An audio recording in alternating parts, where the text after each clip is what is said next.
এখানে বলা হতো যে আওয়ামী লীগ ভালো না, তাহলে বিএনপি কেন এগুলো করতেছে? বিএনপির নাম, এগুলো বিএনপির নামে বলতেছে।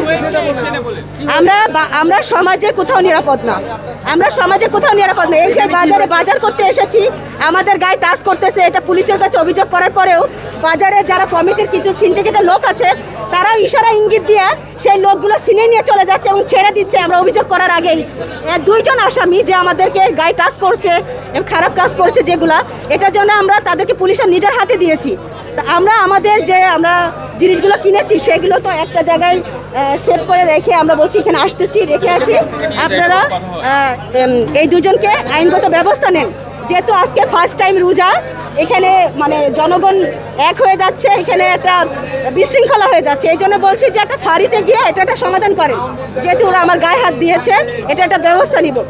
এখানে দেখি যে ওই অফিসারটা কি করলো, আসামিদেরকে ছেড়ে দিল, কিছু লোকের সাথে চোখের ইশারা দিয়ে আসামিদেরকে ছেড়ে দিল। তাহলে কোথায়? এখানে তো শেখ হাসিনাকে সবসময় বলা হতো শেখ হাসিনা 2 নাম্বারই করছে, শেখ হাসিনা 2 নাম্বারই করছে। তাহলে এই সরকার এখন আসতে পারে নাই, এখনই এগুলো শুরু হয়ে গেছে, জোর জুলুম শুরু করা হয়ে গেছে। তা আমরা কোথায় বসবাস করব? কোথায় আমাদের নিরাপদ? কিন্তু আপা আপনি বারে বারে বলতেছে রবিউলের কথা বলছেন, এই আসনে তো জামাত বিজয়ী হয়েছে। হ্যাঁ, জামাতের কথা এখানে বলা হয় না, বলতেছে যে আমরা বিএনপি আসছে, এবার ছেড়ে দিব না। এটা আপনি আমার গায়ে টাচ করেছেন, এটা আওয়ামী লীগ বিএনপির কোনো বিষয় না। তবে আপনি বিএনপির ক্ষমতা দেখাচ্ছেন, এটা দেখে গায়ে হাত দিচ্ছেন, এটা তো ঠিক না।